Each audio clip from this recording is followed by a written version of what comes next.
We already know a lot about the Carpenters thanks to their admirable achievements in the 70s. With their classy soft rock style, it's no surprise that the Carpenters have 5 #1 singles on the charts, Billboard Hot 100, and 15 #1 singles on the adult contemporary chart.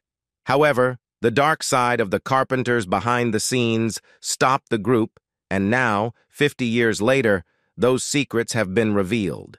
Don't miss this video if you want to know strange facts about the Carpenters. Let's get started. They hailed from a place other than Cali, their origins distant and foreign. The Carpenters' journey from their humble beginnings in Connecticut to their later fame in California is a fascinating story that underscores the ties between show business and the state of California. Despite their strong association with California, the Carpenters were not originally natives of the Golden State, but rather started their lives in a very different place, the Connecticut town of New Haven. Richard and Karen Carpenter were born in New Haven, Connecticut, with Richard's birth in 1946 and Karen's in 1950, both at Grace New Haven Hospital, now known as Yale New Haven Hospital. Growing up, they lived a relatively ordinary middle-class life on Hall Street in East Haven, one of the towns that make up the greater New Haven area. Their early years were spent in this unassuming Connecticut community, far from the glitz and glamour of California's entertainment industry. Despite spending the majority of their formative years in New Haven, the connection between the Carpenters and their hometown was somewhat understated. According to the New Haven Register, the town's pride in the Carpenters was a bit muted, likely due to the siblings' relatively modest beginnings and their eventual move to the West Coast. However, it was in New Haven that Richard Carpenter's musical journey began to take shape. While attending Wilbur Cross High School, Richard formed a band with 2 of his friends. Together, they played gigs around New Haven, offering the local community a glimpse of the extraordinary talent that would later catapult them to worldwide fame. Richard's early foray into the local music scene laid the foundation for his future musical endeavors. In 1963, Richard made his recording debut as a pianist for the Connecticut-based group The Berries, further solidifying his presence in the state's music scene. However, that very year, the Carpenters made a pivotal decision that would change the course of their lives forever. They packed their bags and left their Connecticut roots behind, heading for the sunny shores of California. The agonizing battle against the demons of eating disorders. Karen Carpenter, despite her cheerful and bubbly public persona, battled deep-seated insecurities throughout her life, which tragically led her down a perilous path toward anorexia nervosa, a condition that ultimately proved fatal. Karen's struggle with her body image began during her teenage years, as detailed in Little Girl Blue, via The Guardian. She embarked on a series of crash diets in an effort to lose weight, a journey that would ultimately have devastating consequences. After high school, she successfully shed pounds through the Stillman diet, going from 145 pounds to 120 pounds. At this stage, her dieting did not appear to be indicative of anorexia, as she maintained a relatively normal eating pattern and sustained her weight. However, Karen's relentless pursuit of a perceived ideal body image led her to continue dieting and further reduce her weight to 110 pounds. Despite friends' compliments that she looked fabulous, her insecurities only intensified, and her condition became more apparent to her family. It was during this period that she began developing various strategies to conceal her deteriorating health, such as offering her food to friends to avoid having to eat it herself. Concerned friends made attempts to intervene, but their understanding of eating disorders in the 1970s was limited. As noted by the American Academy of Family Physicians, the life-threatening potential of eating disorders, including anorexia nervosa, was not widely recognized at the time. Karen's friends, well-meaning but unaware of the underlying mental and emotional aspects of her condition, simply advised her to eat more, failing to address the root causes of her struggles. It was only when Karen Carpenter sought treatment under psychotherapist Dr. Stephen Levenkron that her battle with anorexia was acknowledged and addressed. By this point, her condition had deteriorated significantly.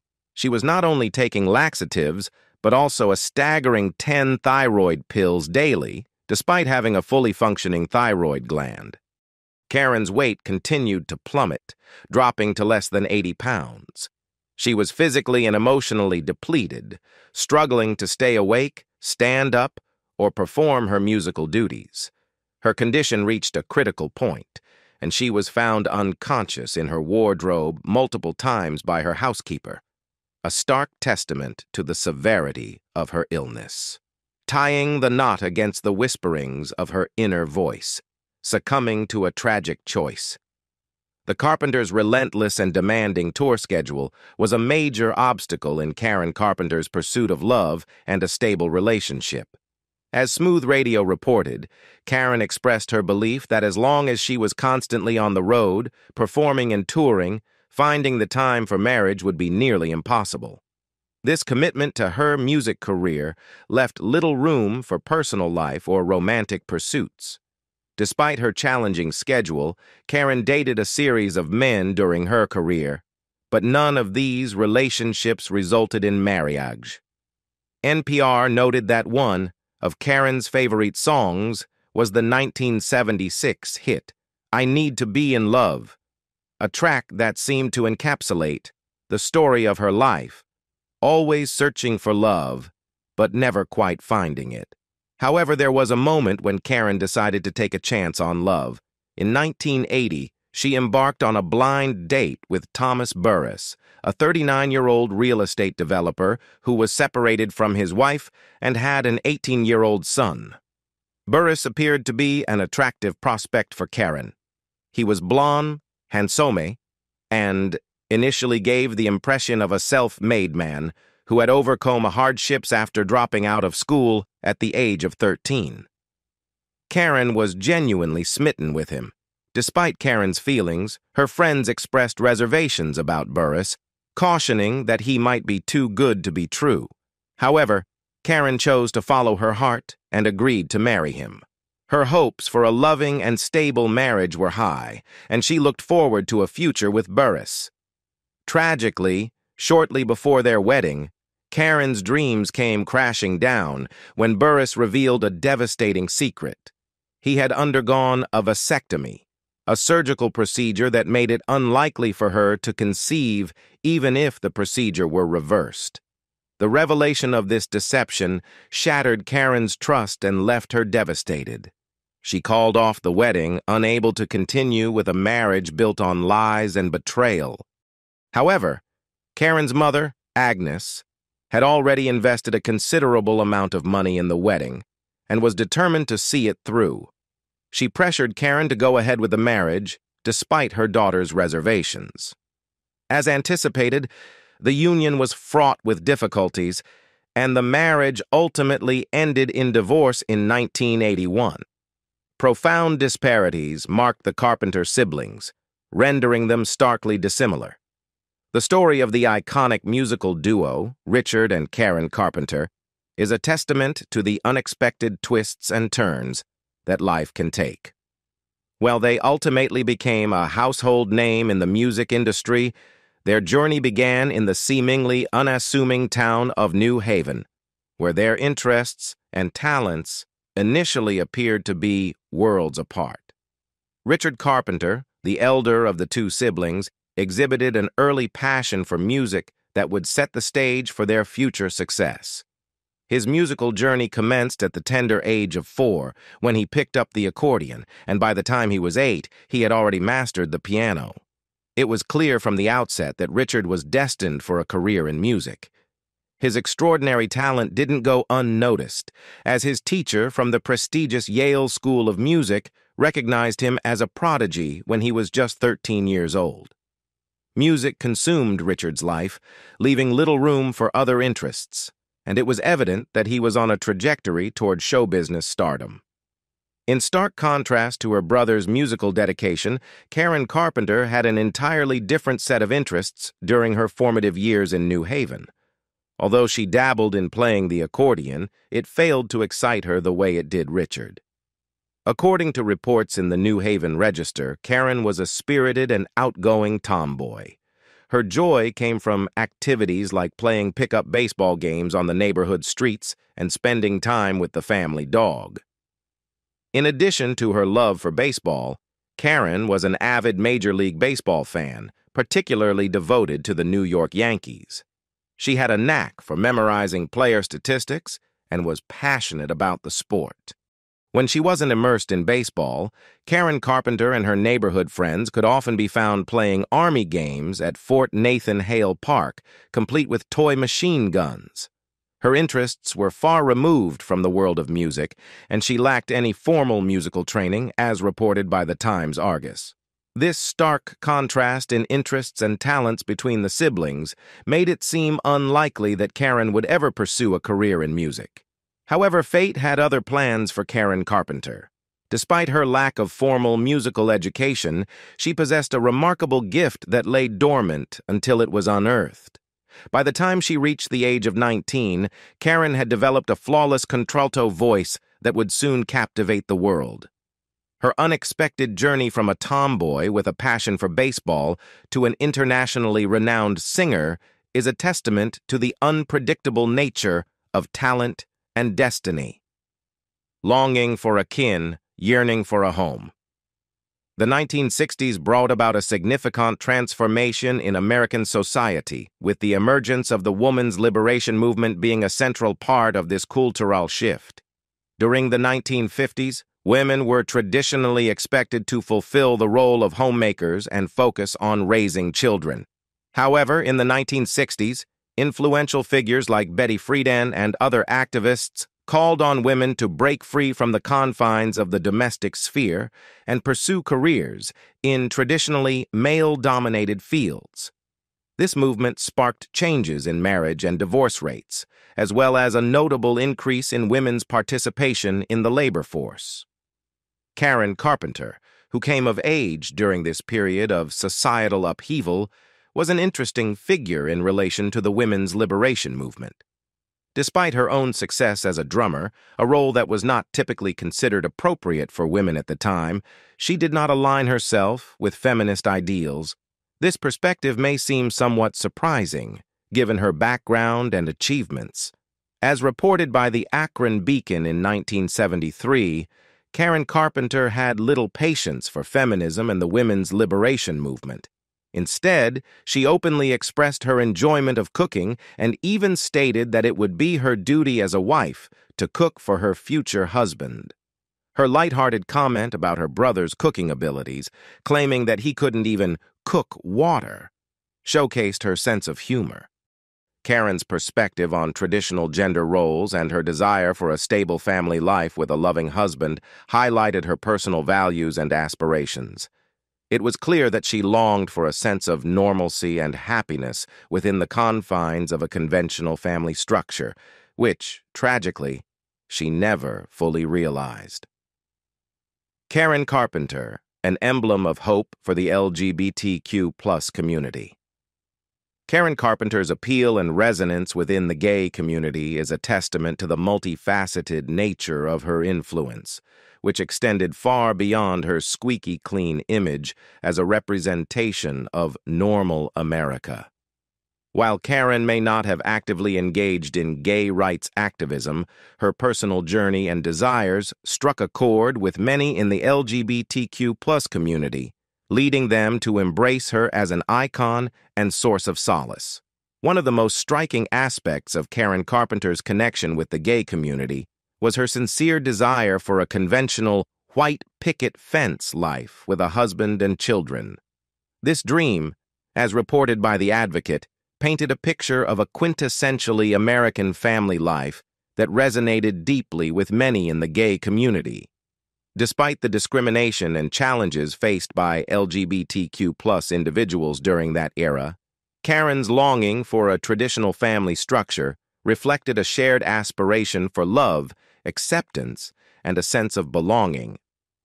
Writer Karen Tongson, as mentioned via WPR, emphasized the profound impact of Karen Carpenter's personal struggles, particularly her difficulty in finding love and fulfilling home life.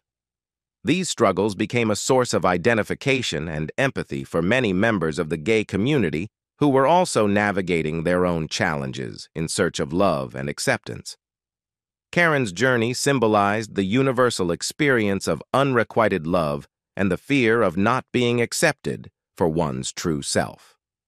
Tongson's observations highlight the parallel struggles faced by members of the LGBTQ+ community, who often grappled with feelings of isolation and the fear that they would never find someone who would truly love and accept them for who they were.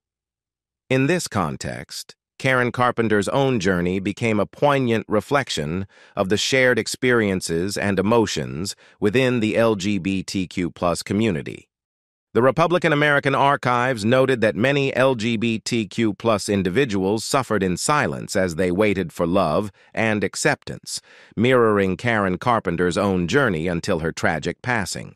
Her story, marked by its authenticity and vulnerability, resonated deeply with those who yearned for understanding and connection in a world that often marginalized them. Beneath the allure, there lay a veil of relentless anguish. The Carpenters' seemingly cheerful and relentless touring schedule took a significant toll on Richard Carpenter's health over the years. His dedication to their music and workaholic tendencies resulted in a grueling tour itinerary with few breaks, leading to a series of health challenges and personal struggles. According to NPR, the demanding nature of the tours had adverse effects on Richard's well-being. The constant stress and anxiety of performing on the road made it difficult for him and his bandmates to get adequate sleep. To address these issues, doctors prescribed Richard the anti-anxiety drug Quaalude as a means to help him rest. In a gesture of camaraderie, he even shared the medication with his girlfriend and fellow bandmates. Initially, Richard followed the prescribed dosage of Quaalude as directed by his doctors. However, as time passed, he developed a tolerance to the drug, which led him to increase the dosage beyond recommended levels. This escalating pattern of misuse and increasing dependence on Quaalude ultimately resulted in Richard's descent into addiction, a situation that began to unravel in 1978. Richard's addiction to Quaalude took a severe toll on his ability to perform and function in his daily life. According to the New York Times, his struggles with substance abuse coincided with a period when the Carpenters were facing challenges in their career. They were beginning to lose ground to the disco music trend that was dominating the music scene.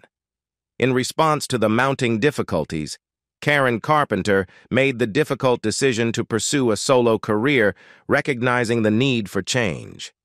Meanwhile, Richard's addiction had reached a critical point. According to the Chicago Tribune, he was finally forced to confront his habit after a frightening incident in which he fell down a flight of stairs. Fortunately for Richard Carpenter, this crisis marked a turning point in his life. After this wake-up call, he made the courageous decision to seek help. He embarked on a 6-week journey in rehabilitation, where he received the necessary support and treatment to overcome his addiction. This period of recovery was a significant milestone in his life, as it allowed him to emerge from the grips of addiction, clean and sober. Initially, Karen Carpenter played a subordinate role, relegated to the background. The Carpenters' move from New Haven to the Los Angeles suburb of Downey in 1963 marked a pivotal moment in their family's history, driven by a combination of factors that would ultimately shape their destinies. Harold Carpenter, the patriarch of the family, played a significant role in the decision to relocate to California. He had developed a strong dislike for the harsh New England winters, and the allure of a warmer climate in California was a compelling reason to make the move. Meanwhile, Agnes Carpenter, Harold's wife, saw California as an opportunity for their son, Richard, to pursue his burgeoning musical career more seriously. She believed that the vibrant music scene in California would provide the ideal environment for Richard to thrive and realize his musical aspirations. However, The move was not without its challenges, particularly for 13-year-old Karen Carpenter. Karen's feelings about the relocation were markedly different from those of her parents and brother. She had developed a deep attachment to New Haven and felt a profound sense of displacement and reluctance about leaving her hometown behind.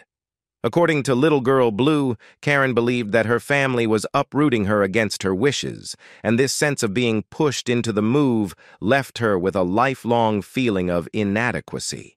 She perceived her mother's prioritization of Richard's career prospects as a reflection of her own worth being overshadowed. Despite the initial struggles with the move, Karen gradually found her place in California. Her high school experience played a crucial role in this transformation. Karen, driven by a passion for music, decided to take up drumming while attending high school in California. Her choice was unconventional at the time, as drums were predominantly seen as a boy's instrument. Initially, her high school band director had reservations about her decision, but eventually relented, allowing Karen to pursue her passion. According to Karen herself, playing the drums felt like the most natural-feeling thing she had ever done. As the Carpenters' musical journey began to take shape, Karen's dedication to drumming and singing simultaneously became a defining characteristic of their sound.